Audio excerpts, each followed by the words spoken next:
In The Empire Strikes Back, Luke Skywalker seeks out Master Yoda in order to be trained in the Jedi ways. Upon Luke's request, Yoda comments that Luke is too old. He is too old.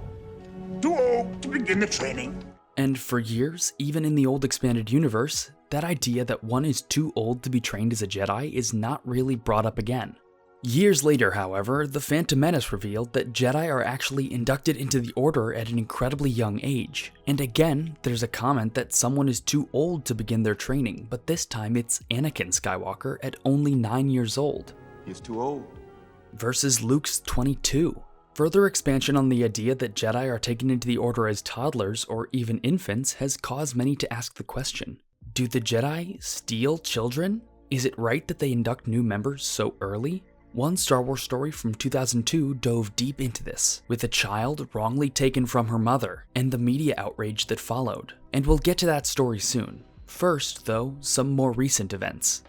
In summer 2024, a Star Wars series called The Acolyte released. I'm sure you didn't hear about it at all. Taking place over 100 years before The Phantom Menace in the High Republic era, pretty much everything about the series revolved around the fact that a young girl, Osha, was separated from her twin sister May by being taken into the Jedi Order based on the fact that her home coven was burned down and May was believed dead. This informed all of her decisions and characterization and was central to the series' 2 flashback episodes, which revealed how the fateful night of her taking or rescue was one of those 2 things depending on your point of view. One read of The Acolyte says pretty clearly that the Jedi take children from their homes and are not good characters, that the Jedi Order is bad. Is this true? This also isn't the first time that the idea of Jedi quote-unquote stealing children has been touched in the Star Wars franchise. In fact, in a way, it became a big point of contention between stories in the late 90s into the 2000s. Before the prequels came out, the idea of what Jedi were was very different from what we eventually saw in The Phantom Menace and beyond. The Expanded Universe Jedi Academy trilogy by Kevin J. Anderson was the first to really establish things about the Jedi beyond the original trilogy. And that's not saying much, because the trilogy Anderson wrote is almost comically rooted in what the OT established, with some elements of Zahn's trilogy for good measure. The first book by Anderson was Jedi Search, which, rather predictably based on the title, partially followed Luke Skywalker searching the galaxy for more Jedi students with whom he'd start his new Jedi Academy, hence, again, the trilogy's title. One of the students Luke encounters in this book, who becomes recurring in the EU, is Streen. And I bring him up because he's an old man who was Force sensitive but was never trained to use his abilities until Luke, a much younger master, takes him as a student. Now, this runs contrary to Yoda's line in Episode 5, which itself suggests that maybe Lucas always intended for Jedi training to traditionally start very young. But EU Luke thought otherwise, and his new Jedi Order in Legends blatantly ignored this rule, so it didn't end up mattering. That is, until the prequels. In The Phantom Menace, we see Qui-Gon arrive on Tatooine, meet young Anakin, and separate him from his mother in order for the young boy, who was already stated to be too old at 9, to be trained as a Jedi for the rest of his life. This even more builds on Jedi ideas of attachment that were first introduced in the prequels. On that, the EU authors also had no idea about the Jedi traditionally foregoing attachment. Thus, Luke and his students had relationships, got married, and more, as this was extrapolated from the original trilogy, through Luke's attachment to his father, saving his and his father's lives. All of this was eventually explained as simply Luke not knowing the truth due to the extinction of the Jedi following Order 66, though it also does explain the age rule, because as canon has shown, the main reason behind that is because of the attachment the child can gain to their old life. In the prequels, many fans were rubbed the wrong way by Anakin having to leave Shmi and completely cut himself off from his former life. I mean, she was left in slavery, and Qui-Gon didn't do much about it. This is maybe George's commentary on institutions? It's hard to tell if it's framed as a bad thing based on conflicting statements he's given, but The Acolyte and many other stories ever since have been in conversation with this idea. Do the Jedi steal children, or is this just an uncharitable reading? And what are the ethics of doing so? There are several EU examples even, like Lorne Pavan, a man who worked at the Jedi Temple, yet had a son who was Force sensitive, and was then fired by the Jedi when he agreed to let his son be trained. This haunted Lorne and caused him to have a distaste in the Jedi. But the main story I'd like to focus on was published online in HoloNet News. It's what I mentioned earlier. And if you're new here, you might not know that I made a huge video going through all of HoloNet news and the wonder of Star Wars storytelling that it is. So if you haven't seen that, check it out after this video. But in short, HoloNet News was an in-universe news site used to craft world building leading up to the release of Episode 2 and the Separatist movement. One section on the site was called Jedi Watch, and monitored what the Jedi Order was doing in the galaxy, like how real-world news sources monitor politics and the likes. The Jedi Watch section of HoloNet News Volume 46 introduced us to one of my favorite minor stories in all of Star Wars, the story of baby Ludi. After an earthquake devastated the city of Damatri on Ord Thoden, an infant was found in the wreckage and was taken in by the Jedi after she was discovered to be Force-sensitive, naming her Aris Delwari. Usually, Jedi procedure would have required parental consent before taking the child, but her parents were presumed dead. This, however, was not the case, and Aris's mother, Jonava Belaine, began searching for her baby actually named Ludi, who was lost in the earthquake. This quickly became a public policy issue, with the Republic judiciary struggling to resolve it. Soon after, Jonava became a bit of a martyr in the public eye. She was making public statements about the Jedi taking her child, to which Jedi Master and Council Representative Coleman Trebor stated, "We have opened the child's mind to the larger world of the Force. The child is awakened, and to return it to the birth parents at this stage would be far too dangerous. It is in everyone's best interests and safety for the child to remain in Jedi custody." But Jonava was not satisfied by this, because she never gave her consent for Ludi to be taken. People on the street had a variety of opinions as well, with some claiming that this was just a way for anti-Jedi groups like the People's Inquest to demand more accountability for the Jedi Order using Ludi and her mother as pawns, while others were just confused on how a 6-month-old could be dangerous. One Wudin Malnik was also just frustrated that the news was covering Ludi instead of real problems like the Republic tearing itself apart during the Separatist crisis.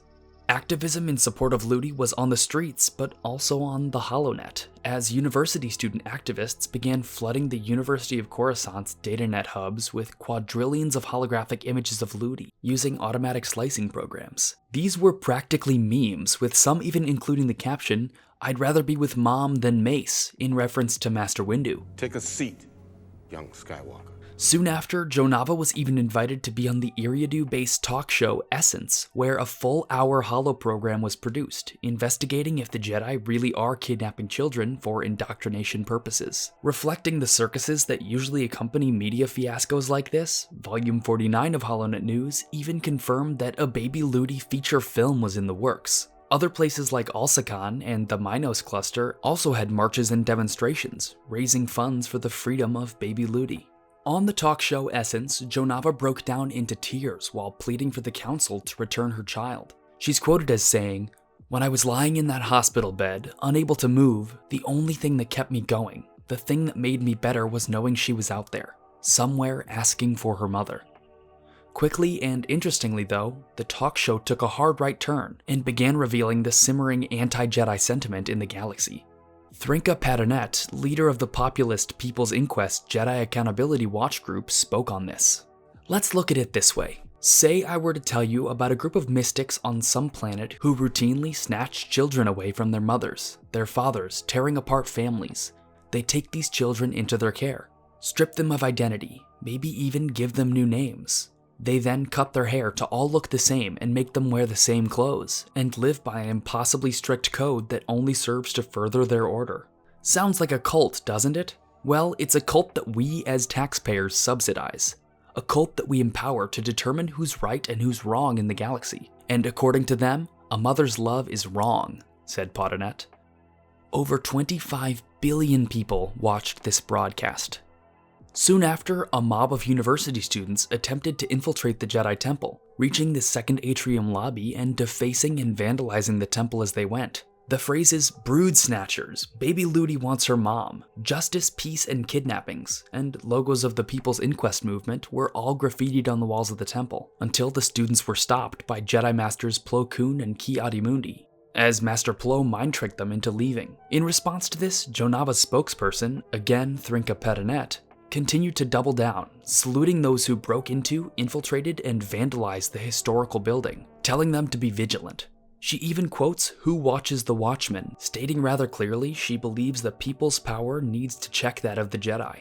Soon after, likely in response to the infiltration, though the judiciary denied this, Ludi was moved off Coruscant to a Jedi training academy on Camparas. The outrage only increased with this, as the People's Inquest continued to view the situation as the Jedi avoiding facing their wrongs. And sadly, that's where the story of baby Ludi ends. But the context in which it ends is very interesting, because the Clone Wars started just 3 weeks later. The public's perception of the Jedi was never lower and would only decrease across the war, which we've seen touched in a few places, but never like this. And my most devastating thought on the matter is that upon hearing the news of Order 66, the devastation of the Jedi Order and their ousting from society under a new fascistic empire, some citizens of the galaxy probably said, serves them right for what they did to poor baby Ludi. This sadly actually happened as well, with the People's Inquest leader Thrinka Padanet and her group aiding the Empire in tracking down Jedi that had survived Order 66. And that to me is why this story is fascinating, because it doesn't matter. Do the Jedi steal children? No, not really. Parents need to give permission. But to many, it seems like they do steal children, and that is what matters. In-universe, we see the degradation of the Jedi Order's public image due to many things. Baby Ludi's life being an undeserving flashpoint for the political frustration stirred up by an onslaught of advertising-heavy news media. You've probably never seen that before. In the end, this is an issue of communication to the masses, something HoloNet News was made for, though it touches both in-universe and out-of-universe perception of the Jedi. In-universe, I don't really know if there was a way for the Jedi to convince the public that they weren't stealing children, even without the one sticky situation of baby Ludi. They do induct members from birth. They do detach them from their old lives. And with Ludi, the media firestorm was too heavy. The opposition too prepared to frame every explanation for what happened as part of some sort of cover-up. Now, out of universe, I don't think there's a way to properly and correctly interpret the Jedi Order of the prequels. Except by saying they focus too heavily on the light side, that's wrong.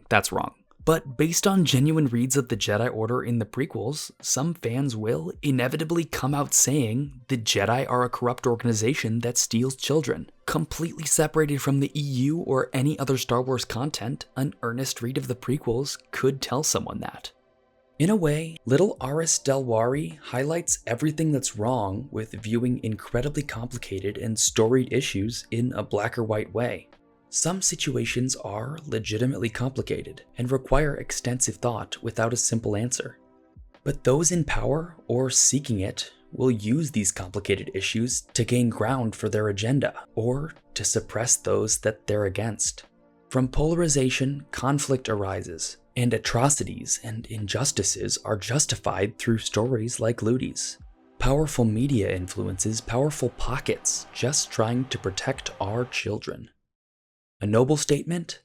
Maybe, but easily manipulated into a tool for garnering support for authoritarianism? Yes. But below this issue, in George's films in particular, comes the issue of the reading of a text, and the information presented in the piece of art.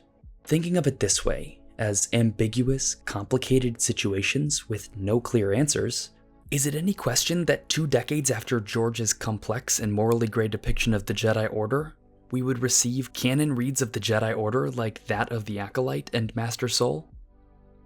Thank you so much for joining me on this journey. For my reading recommendation of the day, I actually gotta go with Darth Maul Shadowhunter by Michael Reeves. It's an incredible book that does wonders for world building in Coruscant in the just pre-TPM era. I highly recommend it.